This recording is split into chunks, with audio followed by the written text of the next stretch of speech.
Hello guys, welcome back to my channel Malvika's blogging world. তো guys দেখতেই পাচ্ছ তোমরা, আমি ফুল রেডি হয়ে গেছি কারণ আজকে ছিল আমার একটা programme. Happy Panchami to everyone. আজকে আমি প্রোগ্রামে সেরেছি লক্ষ্মী। তো তোমরা দেখতে পাচ্ছ লুকটা পুরোটা আমি বানিয়েছি, মানে makeup full done by me, কলকা অ্যান্ড এভরিথিং। তোমরা কমেন্ট করে জানিও কীরম হয়েছে, আর আমাকে লক্ষ্মী মতো লাগছে নাকি সেটাও জানিও। আর গাইজ আই গেস, আর পেছনে হেয়ার স্টাইলটা তোমরা দেখে নাও, ঠিক করে দেখতে পারছো না হয়তো, আমি পিকচার্স দিয়ে দেবো লাস্টে, তোমরা দেখে নাও। বিশাল গরম ছিল তাই ফ্যান দিয়ে হাওয়া খাচ্ছিলাম।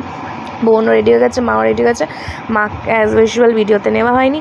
তো গাইজ ভিডিওটা অ্যাড করা যাচ্ছে না কারণটা কপিরাইট চলে আসছে। এর আগে আমি অনেকগুলো ভিডিও দিয়েছিলাম যেখানে অনেকগুলো কপিরাইট চলে এসেছিলো, তো এখানে দেওয়া যাবে না গাইজ। তো তোমাদের অন্য যদি পারি দিয়ে দেবো। তোমরা ছবিগুলো